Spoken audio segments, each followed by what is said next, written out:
हरिः ॐ स्वस्ति श्री गणेशाय नमः। ॐ नमो भगवते वासुदेवाय। ॐ श्री देव्यै नमः। ॐ भूतानि दुर्गा भुवनानि दुर्गा श्रियो नरसापि पशुं सदुर्गा। यद्यद्धि दृश्यं खलु सैव दुर्गा दुर्गा स्वरूपादपरं न किञ्चित्। नारायणं नमस्कृत्य नरं चैव नरोत्तमं देवीं सरस्वतीं व्यासं ततो जयमुदीरयेत्। भक्तवत्सल भगवान को जय। श्रीमद्देवी भागवत महापुराण को जय। प्यारा भक्त भागवतहरू, यतिखेर हजुरहरू श्रीमद्देवी भागवत महापुराण कथा श्रवण गर्दै हुनुहुन्छ। तपाईँ हामी आजको नयाँ भाग 137 मा उपस्थित भइसकेका छौँ। ल हेर्नुहोस् है प्यारा भक्त भागवतहरू, श्रीमद्देवी भागवत महापुराण 137 भागसम्म आइसकेको छ। ल हेर्नुहोस्, यसरी भन्दै आउने क्रम अब यहाँ शङ्खचूर्ण र तुलसीको कथा प्रसङ्ग त दुवैजनाको यहाँ भेट भएको छ। शङ्खचूर्णले मैले श्रीकृष्णको मन्त्र जपेका कारणले गर्दा पूर्वजन्मको सबै कुरा थाहा पाउँछु भनेर पूर्वजन्मका कुराहरू तुलसीलाई बताएको यहाँ प्रसङ्ग छ। त अगाडि गएर तुलसीले भन्नुहुन्छ, एवं विधो बुधो नित्यम विश्वेषु च प्रशंसितः कान्तमेवं विधं कान्ता सस्वदिच्छति कामतः। तपाईँ जस्ता उत्तम विचारले सम्पन्न विद्वान पुरुष विश्वमा जहिले पनि प्रशंसनीय हुन्छन्। कुनै स्त्रीले कामदेवद्वारा पीडित भएर नै यस्ता पतिको अभिलाषा गर्छन्। आज म उत्तम विचार भएका पुरुषबाट निश्चित नै पराजित भएकी छु। निन्दनीय अपवित्र त त्यो हुन्छ जसलाई स्त्रीहरूले आफ्ना माया मोहद्वारा बसमा तुल्याउँछन्। पितृगण देवता बान्धव यी सबैले स्त्रीद्वारा जितिएका व्यक्तिको निन्दा गर्दछन्। यसै गरी आमा बाबु दाजुभाइ र स्त्रीको बसमा पर्ने मानिसको व्यक्तिहरूले यताउता त्यस्तो उस्तो त्यसको बसमा पर्ने यताउता भनेर निन्दा गर्छन् नि। त तुलसीले यही कुरा बताइदिँदै हुनुहुन्छ। निन्दन्ती पितरो देवा। ल हेर्नुहोस्, यो मैले आफ्नो तर्फबाट भनेको कुरो होइन, स्वयं तुलसीले भन्दै हुनुहुन्छ। यसरी यहाँनिर बताइदिनु भयो। त्यसै कारणले गर्दा हजुरको प्रभाव जान्नका लागि मैले हजुरको परीक्षा गरेको हुँ। किनकि कुनै पनि सच्चा नारीले कुनै पुरुषलाई आफ्नो पति बनाउन खोज्दा राम्ररी परीक्षा गरेर नै वरण गर्ने गर्दछन्। यसो भयो भने राम्रो हुन्छ विद्या प्रभाव ज्ञानार्थम। ल हेर्नुहोस्, जस्तो पायो त्यस्तै राम्रो छ के छ नि बाहिरबाट हेर्दाखेरि थाहा हुँदैन। त्यसैले कस्तो हो के हो सबै कुरो बुझ्नु पर्यो नि त। विवाह त फेरि बारम्बार गर्ने कुरो भएन। जुन मानिसले गुण नभएको अज्ञानी हरिकङ्गाल मूर्ख रोगी निस्वभावको अत्यन्त क्रोधी नमिठो वचन बोल्ने सुस्त मनस्थितिको नपुंसक पापी वरलाई आफ्नो कन्या दिन्छ भने त्यसले ब्रह्महत्याको पाप भोग गर्दछ भनेर यसरी बताइएको छ। शान्त गुणवान युवक विद्वान र सदाचारी वरलाई आफ्नै छोरी दिँदा 10 यज्ञ गरेको फल प्राप्त गर्दछन् पिता माताले पनि, यसरी बताइएको छ। कुनै मानिसले आफ्नै कन्याको पालन पोषण नगरेर उनलाई बेचिदिन्छन् भने धनको लोभले कन्याको बिक्री गर्ने मानिसलाई कुमी पाक नरकमा झार्नु पर्दछ। कृमि भिरदंसितः काकैर यावदिन्द्रास चतुर्दशः। अब त्यहाँ गएर कन्या बेच्ने पापीले भोजनका रूपमा कन्याकै मलमूत्र भोजन गर्दछ। यस्तो छ कुरा। त्यसैले संरक्षण गर्नुपर्छ। ब्रह्माण्डमा 14 इन्द्रको शासनकालसम्म त्यसलाई किरा र कौवाले लुचिरहन्छन्। त्यसपछि मात्र त्यसले जन्म प्राप्त गर्दछ। तर त्यो अनेक रोगले ग्रस्त रहन्छ। त्यस पापीले दिनरात मासु बोक्ने काम गर्दछ र मासु बिक्री गर्दछ। यसमा कुनै सन्देह छैन। हे नारदजी, यसरी आफ्ना कुरा बताएर देवी तुलसी चुप लागिन्। त ब्रह्माजी अगाडि गएर भन्नुहुन्छ किम करोसी शङ्खचूड संवाद मनयासः। हे शङ्खचूड, ब्रह्माजी भन्नुहुन्छ तिमी तुलसीका साथमा के कुरा गरिरहेका छौ? ब्रह्माजी पनि उपस्थित हुनुभएको छ नि। अब गान्धर्व विवाहको विधि अगालेर तिमीले तुलसीलाई पत्नीका रूपमा स्वीकार गर भनेर ब्रह्माजी प्रकट भएर भन्नुहुन्छ। त यहाँ किनकि तिमी पुरुषहरूमा रत्न हौ र पतिव्रता तुलसी पनि नारीहरूमा रत्न हुन्। एक कुशल नारीको एक कुशल पुरुषका साथ संयोग ज्यादै कल्याणकारी हुन्छ। हे शङ्खचूड, निर्वाध रूपमा दुर्लभ सुख पाएर कुन मानिसले त्यसको त्याग गर्दछ? जसले कुनै विरोध नभएको र सजिलै भोग्न सकिने सुखको त्याग गर्दछ त्यो मानिस पशु हो नि त। यसमा कुनै सन्देह छैन। त्यस पछाडि ब्रह्माजीले तुलसीसँग भन्नुभयो, हे पतिव्रता, तिमी यस्ता गुणी सबै देवता असुर र दानवहरूको दमन गर्ने पतिको के परीक्षा लिन्छौ? जसरी विष्णुसँग लक्ष्मी सुहाउँछिन्, श्रीकृष्णसँग राधा सुहाउँछिन् र म ब्रह्माजीका साथमा सावित्री सुहाउँछिन्, भगवान शिवसँग पनि पार्वती सुहाउँछिन्, भगवान वराहसँग धरती माता सुहाउँछिन्, यज्ञसँग रहँदा दक्षिणा सुहाउँछिन्, अत्रिसँग अनुसुया अनि नल राजाका साथमा दमयन्ती रानी सुहाउँछिन्, चन्द्रमाका साथ रोहिणी सुहाउँछिन्। यस्तो प्रकारका धेरै उदाहरण दिनुभयो। कामदेवका साथमा पतिव्रता रति सुहाउँछिन्, कश्यपका साथ अदिति, वशिष्ठका साथ अरुन्धति, गौतमका साथ अहिल्या अनि कर्दमका साथ देवहूति, बृहस्पतिका साथ तारा, मनुका साथ शतरूपा, अग्निका साथ स्वाहा, इन्द्रका साथ इन्द्राणी, गणेशका साथ पुष्टि, कुमारका साथ देवसेना, धर्मका साथ पतिव्रता पत्नीहरूमा प्रतिष्ठा पाउँछन्। प्रतिष्ठा पतिव्रता मूर्ति चाहिँ पत्नीका रूपमा प्रतिष्ठा पाउँछन्, धर्मका साथमा हैन मूर्तिले शोभा पाउँछिन्। यसै गरी तिमी पनि शङ्खचूड जस्ता सुन्दर नायकलाई पति बनाएर उनकी सौभाग्यवती प्यारी बना हे सुन्दरी भनेर ब्रह्माजी भन्नुहुन्छ। अब यी सुन्दर आफ्ना प्रियतमका साथ विभिन्न स्थानहरूमा आफ्नो इच्छा अनुसार निरन्तर विहार गर हे देवी। अन्त्यमा तिमीले गोलोकमा भगवान श्री कृष्णलाई, वैकुण्ठमा चतुर्बाहु श्री नारायणलाई प्राप्त गर्नेछौ। चतुर्भुजम च वैकुण्ठे शङ्ख चूणे मृते सती भनेर यसरी बताउनुहुन्छ। नारदजीले अगाडि गएर भन्नुहुन्छ विचित्रमिदमाख्यानं भवता समुदारितं श्रुतेन येन मे तृप्तिर् न कदापि जायते। नारदजी भन्नुहुन्छ हे नारायण मुनि, हजुरले मलाई अत्यन्त विचित्र कथा सुनाउनु भयो त, जुन कथा सुन्दा मलाई कति पनि तृप्ति भएको छैन भनेको म अगाडि आएको छैन। हजुरले कथा सुनाउनु मलाई अझै सुनाउनु लाग्छ हे बुद्धिमान प्रभु। त्यसपछि कुन कुन घटना घटे त मलाई सबै बताउनुहोस् भनेर यसरी नारदजी प्रश्न गर्नुहुन्छ। भगवान श्री हरि नारायणले भन्नुहुन्छ इत्येव महाशिषं दत्वा स्वालयं च ययौ विधि गन्धर्वेण विवाहेन जगृहेतां च दानवः। शङ्खचूड र तुलसीलाई आशीर्वाद दिएर ब्रह्माजी आफ्नो लोकमा जानुभयो। त्यसबेला दानव शङ्खचूडले गान्धर्व विवाह अनुसार तुलसीलाई पत्नीको रूपमा ग्रहण गरे अनि स्वर्गमा धमाह बजे र पुष्पको वर्षा भयो। अब शङ्खचूड आफ्नो सुन्दर भवनमा तुलसीका साथ विलास गरिरहेका थिए। आनन्दको अनुभव गरेर तुलसी मूर्छित जस्ती भइन्। ती पतिव्रता त्यसबेला सुखरूपी सागरमा डुबेकी थिइन्। कामशास्त्रमा 64 प्रकारका कला र 64 प्रकारका सुख बताइएका छन्। ती सबै रसिकहरूलाई अत्यन्त प्यारा लाग्छन्। अङ्ग प्रत्यङ्गमा स्पर्श गर्नाले नारीहरूलाई सुखदायक लाग्ने जति पनि रस हुन्छन् ती सबैलाई रसिकहरूको राजा शङ्खचूडले प्रस्तुत गरे। अनेक प्रकारका गहना लगाएर अलङ्कृत भएका रसिक शङ्खचूड पुष्प र चन्दनले चर्चित भएकी रत्नमय गहनाले सुहाइएकी तुलसीलाई साथमा लिएर अत्यन्त रमणीय र एकान्त स्थानमा पुष्प एवं चन्दनद्वारा सुगन्धित हावाले भरिएको फूलको उद्यानमा पुष्प र चन्दनले सुशोभित नदीको तीरमा र पुष्प एवं चन्दनले चर्चित शय्यामा तुलसीका साथ रति क्रीडा गरी निरन्तर रमाइरहेका थिए। काम क्रीडाका ज्ञाता ती दुवै कहिल्यै पनि भोगविलासबाट थाकेनन्। पतिव्रता तुलसीले आफ्नो चञ्चल लीलाद्वारा पति शङ्खचूडको मन हरण गरिन्।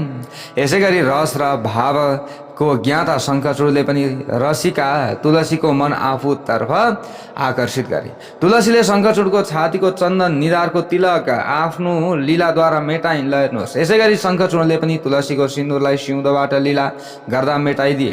काम क्रीडामा शङ्खचूडले प्रसन्नतापूर्वक तुलसीको चाहिँ प्यारो भक्त भागवतहरू यहाँनिर गहनाको चिन्ह बनाइदिए आफ्नो हातले। आफ्नै हातले बनाइदिए भनेर बताइएको छ। यसरी परस्पर चाहिँ यहाँनिर उनीहरूमा घृणाहरू भए। ल हेर्नुहोस्, यहाँ धेरै कुराहरू बताइएको छ।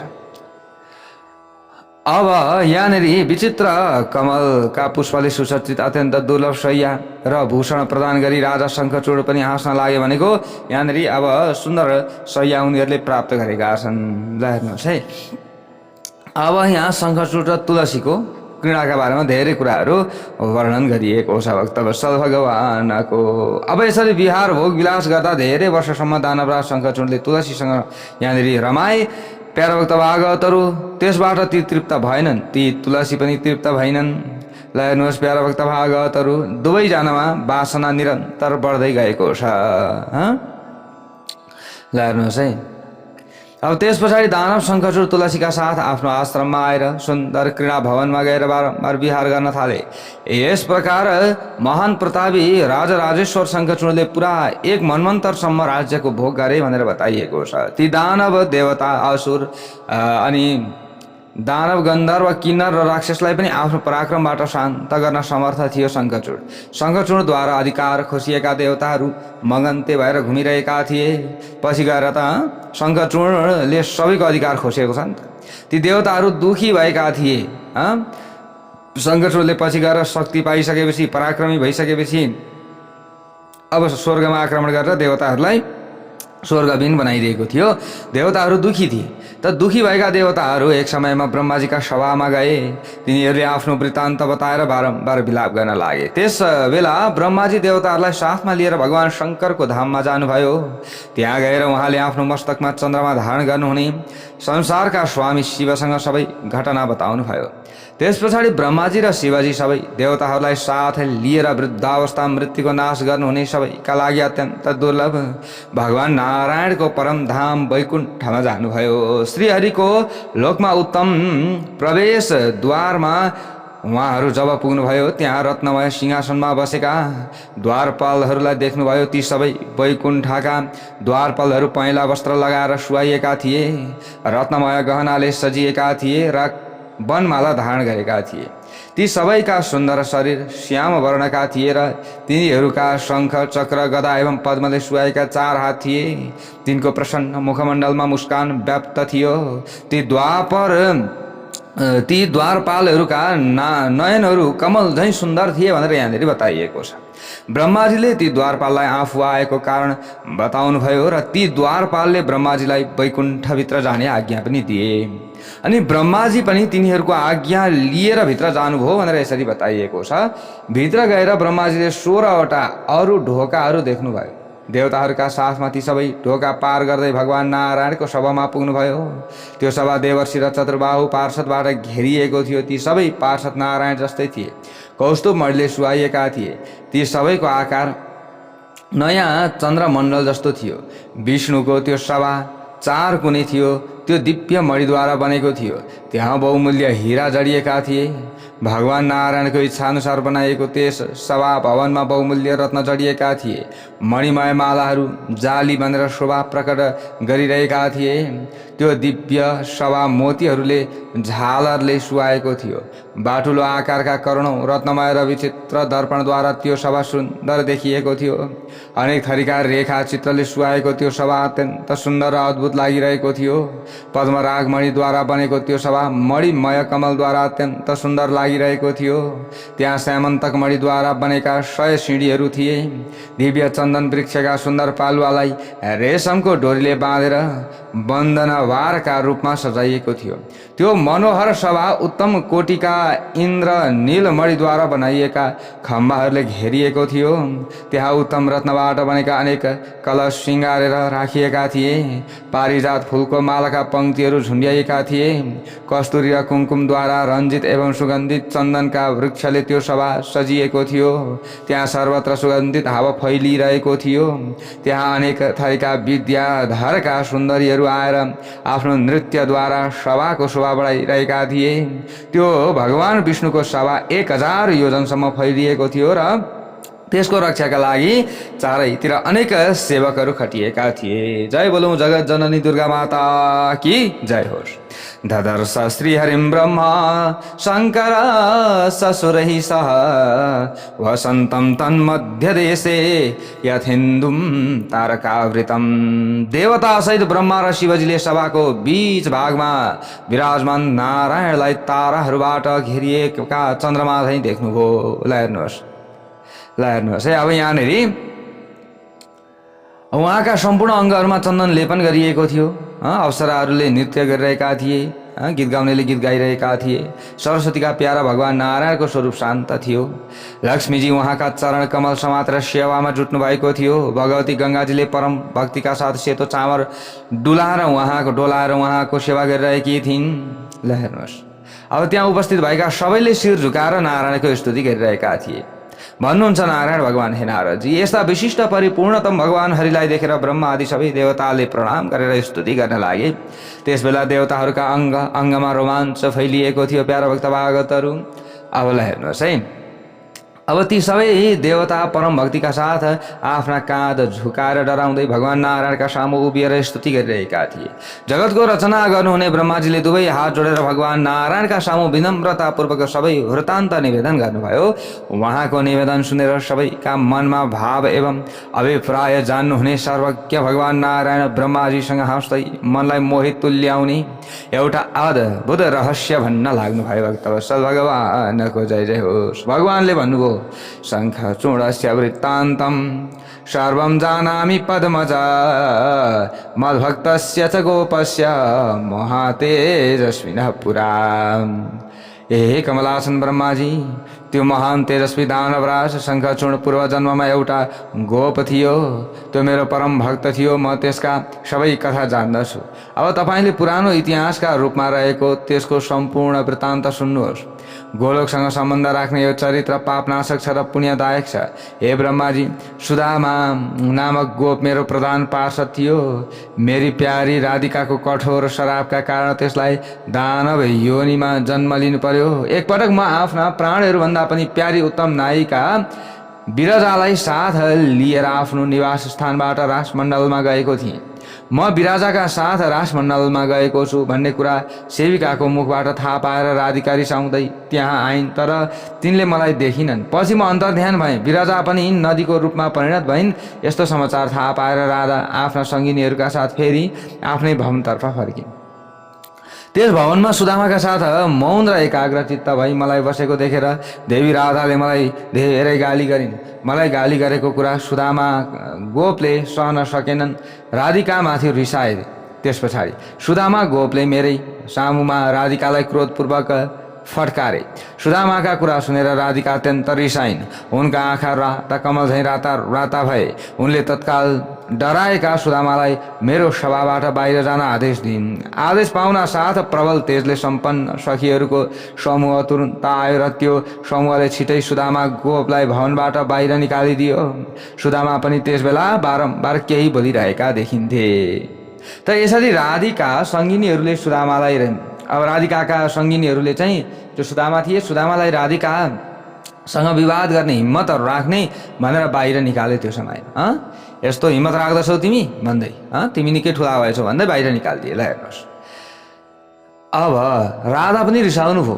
उहाँले श्राप दिनुभयो, ए सुदामा गोप, तिमी दानव योनिमा जन्म लिनेछौ भनेर श्राप दिनुभयो। यस्तो कठोर वचन राधाले भन्नुभएको थियो। त्यसपछि सुदामा मलाई प्रणाम गरेर रुँदै रुँदै राधिका सङ्गिनीहरूलाई गाली गर्दै, अब राधिकाका सङ्गिनीहरूलाई त्यस पछाडि गाली गर्दै सभा भवनबाट बाहिर गए। करुणामयी राधाले कृपा गरेर सुदामामाथि प्रसन्न भई रोकिन् र रुँदै भनिन्, हे बाबु, एकछिन पख, नडराउ, कहाँ जाँदैछौ भन्दै व्याकुल हुँदै सुदामा गोपका पछि लागिन्। राधाको यो विचित्र देखेर सबै गोपिनी र गोपहरू अत्यन्त दुखी भएर रुन लागे। त्यसबेला सबै राधा र अरूलाई सम्झाए कि श्रापको अवधिसम्म दानव योनिमा रहेर मेरा भक्त सुदामा गोप तुरुन्तै गोलोकमा आउनेछन्। मैले सम्झाएँ यहाँ भन्नुहुन्छ। उतातर्फ जो सुदामालाई पनि भने मैले भन्नुहुन्छ यहाँ, ए सुदामा, तिमी अवश्य गोलोकमा आउनुपर्छ। आउनुपर्छ है भनेर भन्नुहुन्छ। यसरी सुदामालाई भनेर मैले राधालाई शान्त तुल्याएँ। सम्पूर्ण जगतको रक्षा गर्ने हे ब्रह्माजी, यहाँ भन्नुहुन्छ नारायण भगवान, गोलोकको समय र धरतीको समयमा अन्तर छ। गोलोकमा आधा क्षण मात्र बित्दा पृथ्वी लोकमा एउटा मनवन्तर समाप्त भएको हुन्छ। यो कुरा एकदम सत्य हो। फेरि यो पूर्व निर्धारित व्यवस्था अनुसार हुने कुरा हो। त्यसैले सम्पूर्ण मायाको पूर्ण ज्ञाता महान बलशाली योगेश्वर शङ्खचूड छिटै गोलकमा फर्केर आउनेछ। अब तपाईहरू मेरो त्रिशूल लिएर भारतवर्षमा जानुहोस्। त्यहाँ गएर शङ्करजीले मेरो त्रिशूलबाट त्यो शङ्खचूडलाई संहार गर्नुहुनेछ। म त्रिशूल दिनेछु, यो त्रिशूल शङ्करजीलाई दिनु, यसैबाट उसको वध हुनेछ। ती दानव शङ्खचूडले आफ्नो घाँटीमा मेरो मङ्गलमय कवच धारण गरी राख्दछन्। त्यसैले तिनले संसारमाथि विजय गरिराखेका हुन्। त्यतिकै कसरी विजय गर्न सक्थे? मेरो कवच लगाएका छन् र त विजयी भएका छन्। तस्मिन् ब्रह्म स्थिते चैव न कोपी हंसितुं क्षमा। हे ब्रह्माजी, त्यसको घाँटीमा मेरो कवच रहेसम्म त्यसलाई कसैले मार्न सक्दैन। मैले नै ब्राह्मणको रूप लिएर त्यसको कवच माग्नेछु। जुन बेला उनकी पत्नी तुलसीको पातिव्रत्य धर्म नष्ट हुनेछ, त्यसै बेला शङ्खचूडको मृत्यु पनि हुनेछ। यस्तो तपाईँले शङ्खचूडलाई वरदान दिनुभएको छ। यसका लागि म अवश्य नै त्यसकी पत्नीको पेटमा आफ्नो चाहिँ तेज धारण गराउनेछु र जसबाट तत्काल शङ्खचूडको मृत्यु हुनेछ। यसमा कुनै सन्देह छैन। उनकी पत्नी तुलसी पनि आफ्नो शरीर त्याग गरेर मेरी प्यारी तुलसी हुनेछिन्। यसरी आफ्ना कुरा बताएर संसारका स्वामी भगवान नारायणले भगवान शङ्करलाई त्रिशूल दिनुभयो। त्रिशूल दिनुभएपछि उहाँ खुसी हुँदै अन्तपुरमा जानुभयो। तदन्तर सबै देवताहरू पनि ब्रह्मा र शिवजीलाई अगाडि लगाएर भारतवर्षका लागि प्रस्थान गरे। भारतम च ययुर्देवा ब्रह्म रुद्र पुरोगमः भनेर यसरी बताइएको छ। भक्तवत्सल भगवानको जय जय होस्। अब श्री नारायण भगवानले अगाडि गएर भन्नुहुन्छ, ब्रह्मा शिवम सम नियोज्य संहारे दानवस्य च जगाम स्वालयम तूर्णम यथास्थानम सुरोत्तमः। श्री नारायण भगवानले भन्नुहुन्छ, हे नारदजी, शङ्खचूड दानवको संहारका लागि शिवजीलाई नियुक्त गरेर ब्रह्माजी तत्काल आफ्नो धाममा जानुभयो। अरू देवताहरू पनि आफ्ना धाममा जानका लागि प्रस्थान गर्नुभयो। त्यस पछाडि भगवान शङ्कर देवताहरूको कल्याण गर्नका लागि चन्द्रभागा नदीको तीरमा रहेको एउटा सुन्दर वरको वृक्षमा विराजमान हुनुभयो। उहाँले आफ्ना अत्यन्त प्यारा भक्त गन्धर्व राजा चित्ररथ पुष्पदन्तलाई दूत बनाएर तुरुन्तै प्रसन्नतापूर्वक शङ्खचूडको नजिकमा पठाउनुभयो। सबैका स्वामी भगवान शिवको आज्ञा पाएर तत्कालै चित्ररथ शङ्खचूडको नगरमा पुग्नुभयो। त्यसको नगर इन्द्रको अमरावती भन्दा पनि उत्तम र कुबेरको राजभवन भन्दा पनि सुन्दर थियो। शङ्खचूडको त्यो नगर 5 योजन चौडा र 10 योजन फराकिलो थियो। अनि फटिकको आकारमा परिणत भएका मणिहरूद्वारा बनेका अनेक वाहनका मूर्ति नगरको चारैतिर स्थापना गरिएका थिए। त्यो नगर 7वटा दुर्गम परिखा अर्थात् पर्खालले युक्त थियो। बलेको आगो झैँ निरन्तर चम्किने करोडौं रत्नहरूद्वारा त्यस नगरको निर्माण गरिएको थियो। त्यो नगर हजारौं गल्ली र मणिमय विचित्र वेदीहरूले सम्पन्न थियो। त्यो व्यापारीहरूका ठुला ठुला महलले घेरिएको थियो, जुन महलहरूमा अनेक थरीका सामग्रीहरू राखिएका थिए। त्यसै गरी त्यो नगर सिन्दुर जस्तै राता मणिहरूद्वारा बनेका विचित्र सुन्दर एवं दिव्य करोडौं आश्रमहरूले शोभायमान थियो। हे नारदजी, शङ्खचूडको नगरमा पुगेर चित्ररथले त्यसको बीचमा रहेको शङ्खचूडको उत्तम भवन देखे, जुन पूर्ण चन्द्रमण्डल झैँ समग्र रूपमा बाटुलो आकारको थियो। बलेको अग्निको ज्वाला समान लाग्ने 4 थरीका परिखाले त्यो सुरक्षित थियो। त्यो नगर शत्रुहरूका लागि अत्यन्त दुर्गम थियो, तर अरू मानिसहरूका लागि सुगम र सुखदायक थियो। अत्यन्त अल्गा आकाशै छुने मणि निर्मित गजुरले सुहाइएको थियो। त्यो नगर द्वारपालले घेरिएको र 12 किसिमका ढोकाहरूले सजिएको थियो। उत्तम मणिहरूद्वारा बनाइएका लाखौं मन्दिर, सिँढी र रत्नमय खम्बाहरूले अलङ्कृत थियो। यस किसिमको नगरको दर्शन गरेपछि पुष्पदन्तले पहिलो द्वार नाघेर दोस्रो मुख्य द्वारको दर्शन गरे। त्यस द्वारमा सुरक्षाका लागि खटिएको एउटा पुरुष हातमा त्रिशूल धारण गरी मुस्कुराउँदै उभिएको थियो। पुष्पदन्तले पहेँला आँखा र रातो वर्णको शरीर भएको त्यस डरलाग्दो द्वारपालसँग आफू आएको कारणबारे जानकारी गराए र फेरि त्यसको आज्ञा लिएर भित्र गए। यो युद्धको सन्देश दिन आएको दूत हो भन्ने कुरा थाहा पाएर कसैले पनि पुष्पदन्तलाई रोक्न सकेनन्।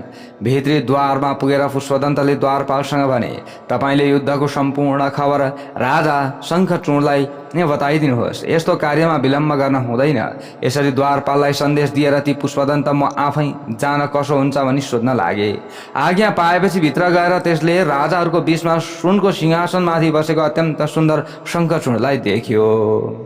त्यस दिव्य सिंहनादमा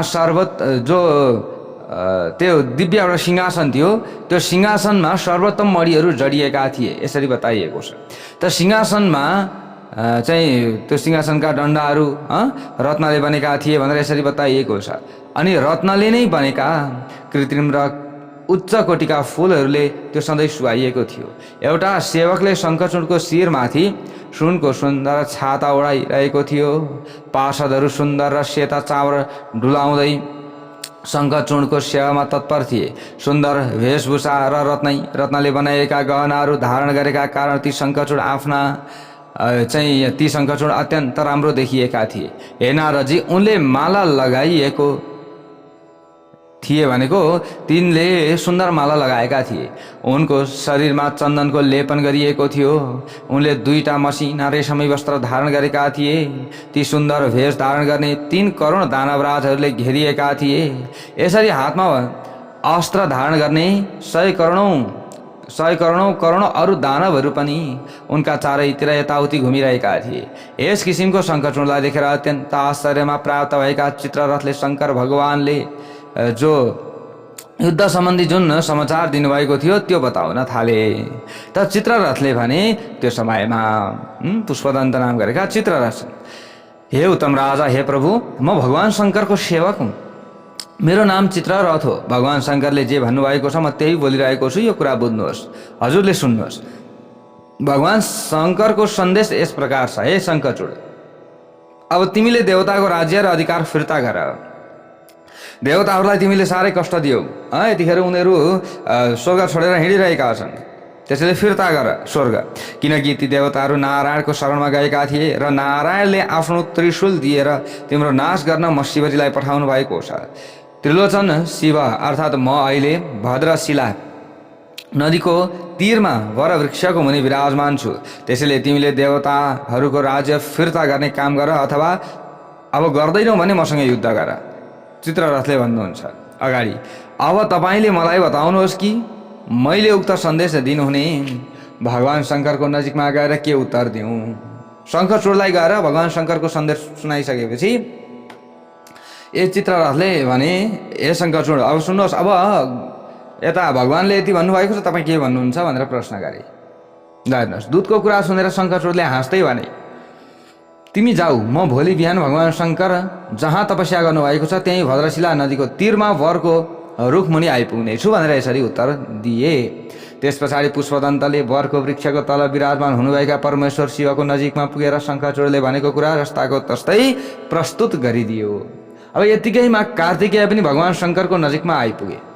वीरभद्र, नन्दी, महाकाल, सुभद्र, विशालाक्ष, वाण, पिङ्गलाक्ष अनि विकम्पन, वीरु, विकृति, मणिभद्र, भास्कल, कपिल, दीर्घदन्त, विकट, ताम्रलोचन, कालकण्ठ, बलि, भद्र, कालजिह्व अनि कुटिचर, बलोन्मत्त अनि रणसलाघी अनि दुर्जल, दुर्गम, अष्टभैरव गरेका यी सबैलाई जित्ने कामदेव पनि त्यहाँ आइपुगे। ल हेर्नुहोस्, यहाँ धेरै नामहरू बताइएको छ। कुबेर, यमराज, त्यहीँनेरि सबै भेला पनि भए त्यही समयमा। त्यहाँनेरि अब कामदेव पनि त्यहाँ आइपुगे। ल हेर्नुहोस् है, अब उग्रदंष्टा, उग्रचण्डा, कोटरा, कौटवी आदि देवीहरू पनि त्यहाँ आइपुगे। यसै गरी 8 भुजाले सुहाइएकी सबैलाई अभय प्रदान गर्ने साक्षात् भगवती भद्रकाली पनि त्यहाँ आइपुग्नुभयो। भगवती भद्रकाली सर्वोत्तम रत्नद्वारा निर्मित विमानमा विराजमान हुनुहुन्थ्यो। उहाँले राता वस्त्र र राता फुलहरूको माला लगाउनु भएको थियो। आफ्नो शरीरमा रक्त चन्दनको लेप लगाउनु भएको थियो। उहाँ प्रसन्नतापूर्वक हाँस्दै नाच्दै मधुर स्वरमा गाउँदै शोभायमान हुनुभएको थियो। त भगवती भद्रकालीलाई के भनिन्छ? अभया भनिन्छ।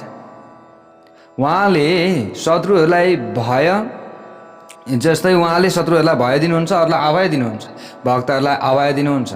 उहाँ 1 योजन लम्बाइमा फैलिनु भएको थियो। उहाँको जिब्रो लपलपाइरहेको थियो। शङ्ख, चक्र, गदा, पद्म, तरबार, ढाल, धनुष अनि वाण 1 योजन फैलिएको बाटुलो गहिरो मानव खप्पर, आकाशलाई छुने विशाल त्रिशूल 1 योजन लामो, शक्ति, मुङ्रो, मुसल, वज्र, खेटक, चकिलो फलक अनि वैष्णवास्त्र, वरुणास्त्र, आग्नेयास्त्र, नागपाश, नारायणास्त्र अनि गन्धर्वास्त्र, ब्रह्मास्त्र, गरुडास्त्र, पर्जन्यास्त्र, पाशुपतास्त्र, जृम्बणास्त्र, पर्वतास्त्र, माहेश्वरास्त्र, वायव्यास्त्र अनि सम्मोहन दण्ड, दिव्य अमोघ अस्त्र, दिव्य 100 करोडौँ अन्य अस्त्र धारण गरेर 3 करोड योगिनी र 3 करोड डरलाग्दा डाकिनीहरूलाई साथमा लिएर त्यहाँ विराजमान हुनुभयो। ल हेर्नुहोस् है, यस्ता प्रकारले भूत, प्रेत, पिशाच, कुष्माण्ड, ब्रह्म, राक्षस, बेताल, राक्षस, यक्ष, किन्नर पनि त्यहाँ उपस्थित भए। सबै देवीहरूलाई साथ लिएर कार्तिकेयले आफ्ना पिता भगवान शङ्करलाई प्रणाम गरी सहायता गर्ने उद्देश्यले शिवजीको आज्ञाले उहाँकै नजिकमा बसे। अब चित्ररथ नामक दूत खबर सुनाएर फर्केपछि प्रतापी राजा शङ्खचूडले अन्तपुरमा गएर आफ्नी पत्नी तुलसीलाई सबै कुरा बताए। युद्धको कुरा सुनेर तुलसीका घाँटी, ओठ र तालु सुक्ता भए। अब यो समयमा अब केही न केही हुनेवाला छ, तुलसीलाई थाहा भयो। बिचारी पतिव्रता तुलसी दुखी मनका साथ मधुर वचनले भन्न लागिन्। तुलसीले भनिन्, हे प्राण बन्धु, हे नाथ तिष्ठ मे वक्ष्यसि क्षणम, हे प्राणाधिष्ठात्री देव रक्ष्यामे जीवितम क्षणम। हे प्राणका बन्धु, हे नाथ, हे प्राणेश्वर, हजुर मेरो छातीमा एकै छिनका लागि भए पनि विराजमान हुनुहोस्। हे प्राणका स्वामी देवता, केही बेर मेरो छातीमा बसी मेरा प्राणहरूको रक्षा गर्नुहोस्। तुलसीले यसरी भन्न लागिन्, म केही बेर आफ्ना नयनहरूद्वारा श्रद्धापूर्वक हजुरलाई देख्न पाऊँ, यो जन्म पाएर हजुरको र मेरो मनमा आपसी विहार गर्ने जुन अभिलाषा छ त्यसलाई पूर्ण गर्नुहोस्। आज रात्रिको अन्तिम प्रहरमा मैले एउटा नराम्रो सपना देखेकी छु, त्यसले गर्दा मेरा प्राण काँपिरहेका छन्, मनमा लगातार सन्तापको आगो बलिरहेको छ। तुलसीका कुरा सुनेर परम ज्ञानी उत्तम राजा शङ्खचूडले भोजन र पानबाट निवृत्त भएर तुलसीसँग हितकर, सत्य र सुन्दर वचन भन्न थाले। त शङ्खचूडले भने, कालेन योजितम सर्वम कर्म भोग निबन्धनम। हे तुलसी, कल्याण, हर्ष, सुख, दुःख, भय, शोक र मङ्गल यी सबै कुरा कर्म भोगका बन्धन हुन् र कालसँग बाँधिएका छन्। उचित समयमा वृक्ष उम्रन्छन्, ठिक समय आएपछि ती वृक्षबाट हाँगा पैदा हुन्छन्, फेरि क्रमैले ती वृक्षहरूमा फूल र फल समयअनुसार लाग्दछन्। त्यसपछि उचित समय आएपछि ती वृक्षका फल पाक्दछन्। अन्त्यमा फलले भरिएको त्यो वृक्ष उचित समय आएपछि नष्ट पनि त भएर जान्छ। तिमी किन चिन्ता गर्छौ? ए सुन्दरी, भगवानले आदेश गर्नुभएको समयअनुसार संसारको रचना हुन्छ र त्यस्तै समयमा त्यसको नाश पनि त हुन्छ। कालको प्रेरणाबाट नै ब्रह्माजीले सृष्टि गर्नुहुन्छ, होइन र? त्यो कुरा तिमीले बुझ्नु पर्दछ। कालको प्रेरणाबाट नै ब्रह्माजीले सृष्टि गर्ने, भगवान शङ्करले पालन, विश्वको संहार गर्ने शङ्करले यो काम गर्नुहुन्छ। ब्रह्मा आदि देवता पनि समयअनुसार नै आफ्ना कार्यमा नियुक्त हुनुहुन्छ। ब्रह्मा, विष्णु, शिव आदि देवताहरूलाई नियन्त्रण गर्ने तत्त्व प्रकृति नै हुन्। उनै परमेश्वरले सृष्टि, रक्षा र संहार गर्नुहुन्छ। उनै परमात्माले काललाई नचाउँछन्। उनै ईश्वरले समयअनुसार आफ्नो इच्छाद्वारा आफूभन्दा अभिन्न रूपमा भएकी प्रकृतिलाई निर्माण गरेर विश्वमा बस्ने सम्पूर्ण चर एवं अचरको रचना गर्नुभएको छ। परमात्मा नै सबका ईश्वर होइबक्सनुहुन्छ। उहाँ जहाँसुकै व्याप्त हुनुहुन्छ। उहाँ नै सबैका आत्मा हुनुहुन्छ र उहाँ नै परम ईश्वर पनि हुनुहुन्छ। जसले एउटा व्यक्तिबाट अर्को व्यक्ति पैदा गर्दछ त्यसले रक्षा गर्दछ, जसले संहार गर्दछ ती प्रभुको तिमीले उपासना गर। उनै प्रभुको आज्ञाले अति छिटो हिँड्ने वायु देवता प्रभावित भइरहन्छन्। सूर्य आफ्नो समयमा आकाशमा भ्रमण गरिरहन्छन्। इन्द्रले समयअनुसार वृष्टि गर्छन्। ईश्वरकै इच्छाले सबै जीवहरूमा मृत्यु नाच्ने गर्दछ। अग्निदेवले पनि समयअनुसार दाह पैदा गर्दछन्। शीतलता चन्द्रमा आकाशमा घुमिरहन्छन्। उनै मृत्युका पनि मृत्यु, कालका पनि काल, यमराजका पनि यमराज, ब्रह्माजीका पनि स्रष्टा, जगत की माता की पनि माता, संहार गर्ने भगवान शिवजीका पनि संहारता परम प्रभु परमेश्वरको शरणमा तिमी जाऊ। हे प्यारी तुलसी, यस जगतमा को कसको बन्धु हुन सक्छ? त्यसैले सबै प्राणीहरूका लागि बन्धु मानिनु भएका भगवान नारायणको उपासना गर। म को हुँ र तिमी को हौ? ब्रह्माले पहिले मलाई तिमीसँग जोडिदिनु भयो, फेरि उहाँले नै कालअनुसार तिमीलाई र मलाई छुट्याइदिनु भयो। शोक विपत्तिमा पनि मानिसहरू डराउँदैनन्, तर अज्ञानी मानिस भने डराउँछन्। त्यो समयमा ज्ञानी मानिस डराउँदैनन्, शोक विपत्तिमा पनि सहन सक्ने क्षमता हुन्छ उनीहरूमा। वास्तवमा मानिस कालचक्रको क्रममा परेर सुख र दुःखको चक्रमा घुमिरहन्छ। ए तुलसी, अब तिमीले निश्चय नै सर्वेश्वर भगवान नारायणलाई पतिका रूपमा प्राप्त गर्नेछौ, किन चिन्ता गर्छौ? जसलाई प्राप्त गर्नका लागि तिमीले पुरानो समयमा बद्रीनाथमा रहेर तपस्या गरेकी थियौ। आफ्नो तपस्या र ब्रह्माजीका वरदानले मैले तिमीलाई प्राप्त गर्न सकेको हुँ। हे कामिनी, तिमीले चिन्ता नगर। त्यस बेला जुन तपस्या तिमीले गरेकी थियौ नि, त्यसको उद्देश्य भगवान नारायणलाई प्राप्त गर्नु थियो। तिमीले गोविन्द श्रीहरिको गोलोकमा रहेको वृन्दावनमा ठाउँ पाउनेछौ। म पनि समय आएपछि आफ्नो दानव शरीर त्याग गरेर त्यसै लोकमा पुग्नेछु। तिमीले मलाई देख्नेछौ, मैले तिमीलाई देख्नेछु। प्यारी सुन, यस बेला म भगवती राधिकाको शराब परेका कारण अगम्य दुर्गम अत्यन्त दुर्लभ भारतवर्षमा आएको छु, पृथ्वीमा छु। म फेरि फर्केर आफ्नै ठाउँमा जानेछु। त्यसैले मेरा निम्ति किन शोक गर्छौ तिमी? हे सुन्दरी, तिमी पनि छिटै यो शरीर त्याग गरेर दिव्य रूप धारण गरी भगवान नारायणलाई पतिका रूपमा प्राप्त गर्नेछौ। त्यसैले तिमी अहिले दुखी नहौ। म त अब युद्धमा जानै पर्दछ। ल हेर्नुहोस् है प्यारा भक्त भागवतहरू, यसरी आफ्ना प्रियतमा तुलसीलाई सम्झाएर ती शङ्खचूड सायंकाल भएपछि तुलसीका साथ पुष्प र चन्दनले भरिएको सुन्दर कोमल शय्यामा शयन गरे। ल हेर्नुहोस् प्यारा भक्त भागवतहरू, तुलसीलाई अब विभिन्न प्रकारले यहाँ सम्झाए, तुलसीलाई सम्झाउन थाले। प्राचीन कालमा भाण्डेर वनमा स्वयं भगवान श्रीकृष्णले जुन उत्तम शोक नाशक परम ज्ञानको उपदेश म शङ्खचूडलाई दिनुभएको थियो, त्यही सम्पूर्ण ज्ञान अहिले तिमीलाई मैले प्रदान गरेँ भनेर यसरी शङ्खचूडले भने। ल हेर्नुहोस्, विहार गर्दा गर्दै शङ्खचूड र तुलसी सुखको सागरमा डुबिरहे। रति क्रीडा गर्न अत्यन्त रुचाउने ती दुवैले निर्जन स्थानमा गएर एकले अर्कामाथि यहाँ के गर्न लागे? उनीहरू रमाउन लागे। ल हेर्नुहोस् है प्यारो भक्त भागवतहरू, अब यहाँनिर त्यस पछाडि कामदेवले यहाँ सताइएर परस्पर उनीहरू अब यहाँ रमाइरहेका थिए। प्यारो भक्त भागवतहरू, उनीहरू रतिको सङ्ग्राममा व्यस्त थिए। यसरी बुझ्नु पर्दछ। यता भगवानसँग लडाइँ गर्नुपर्नेछ, यस्तो अवस्था यता भइरहेको छ। कर्मबाट हारेर थाकेर छुट्टिन चाहन्थे उनीहरू। ल हेर्नुहोस्, निरन्तर श्रीकृष्ण भगवानको भक्तिमा लागिरहने शङ्खचूडले मनमा श्रीकृष्णको ध्यान गरी बिहान ब्रह्म मुहुर्तमा नै मनोहर पुष्पशय्याबाट उठ्यो। अब यसरी सुतेका थिए, बिहान उठे र शुद्ध वस्त्र धारण गरे, नुहाई धुवाई गरेर। त्यस पछाडि निधारमा चहकिलो तिलक लगाएर उनले आफ्ना इष्ट देवता श्रीकृष्णको वन्दना गरे। अब दुध, दही, घिउ, मह, धानको लाभा आदि मङ्गलमय वस्तुहरूको दर्शन गरे। अनि तिनले अरू दिन सरह ब्राह्मणहरूलाई श्रद्धापूर्वक उत्तम रत्न, मणि, सुन्दर वस्त्र, सुवर्ण आदि प्रदान गरे। ल हेर्नुहोस्, आफूले हिरामती आफूले मान्ने गुरुलाई विभिन्न रत्न मोतीहरू दिए, दक्षिणा दिए। ब्राह्मणहरूलाई विभिन्न कुराहरू दान गरे। हजारौं कोष भण्डार, 2 लाख सहर, 100 करोडौं गाउँ दान गरे आफ्ना गुरुलाई। त्यस पछाडि उनले आफ्ना छोरालाई सम्पूर्ण दानवहरूको राजा बनाएर आफ्नी पत्नी, राज्य, सम्पत्ति, प्रजा, सेवकवर्ग, कोष, वाहन आदि छोरालाई सुम्पी आफूले कवच धारण गरेर हातमा धनुष समाते। फेरि क्रमैले सेवकहरूको माध्यमबाट आफ्ना सिपाहीहरूलाई एकत्र गराए। हे नारदजी, भन्नुहुन्छ श्री हरिनारायण भगवान दानवराज शङ्खचूडले 3 लाख घोडा, 1 लाख उत्तम हात्ती, 10,000 रथ, 3 करोड धनुधारी अनि 3 करोड कवचधारी, 3 करोड त्रिशूलधारी सिपाहीहरूले युक्त भएर विशाल सेना तयार गरे। प्यारो भक्त भागवतहरू, अब त्यस पछाडि जुन मानिस रणमा अरू रथीहरूभन्दा उत्तम हुन्छ त्यसलाई महारथी भन्दछन्। शङ्खचूडले युद्धशास्त्रमा कुशल त्यस्तै एकजना महारथीलाई सेनाको सेनापति पदमा नियुक्त गरे। यसरी राजा शङ्खचूडले सेनापतिलाई 3 लाख अक्षौणी सेनाको सेनापति बनाएर त्यसलाई 30 अक्षौणी सेनाको समूहमा रक्षाको निम्ति सैन्य सामग्रीले सम्पन्न तुल्याए। त्यस पछाडि वनमा भगवान श्रीकृष्णको स्मरण गर्दै उनी शिविरबाट बाहिर निस्के। ल हेर्नुहोस् है प्यारो भक्त भागवतहरू, बाहिर गएर सर्वोत्तम रत्नद्वारा बनेको विमानमा सवार भए। आफ्ना गुरुहरूलाई अगाडि लगाएर भगवान शङ्करको नजिक जानका लागि शङ्खचूड प्रस्थान गरे। भक्तवत्सल भगवानको जय जय होस्। अब यता शङ्खचूड निक्लिएका छन्, उता भगवान शङ्कर हुनुहुन्छ पुष्पभद्रा नदीको तीरमा। अब के हुन्छ कस्तो हुन्छ अर्को भागमा हामीले कथा श्रवण गर्नेछौँ। जय बोलौँ जगत जननी दुर्गा माता की।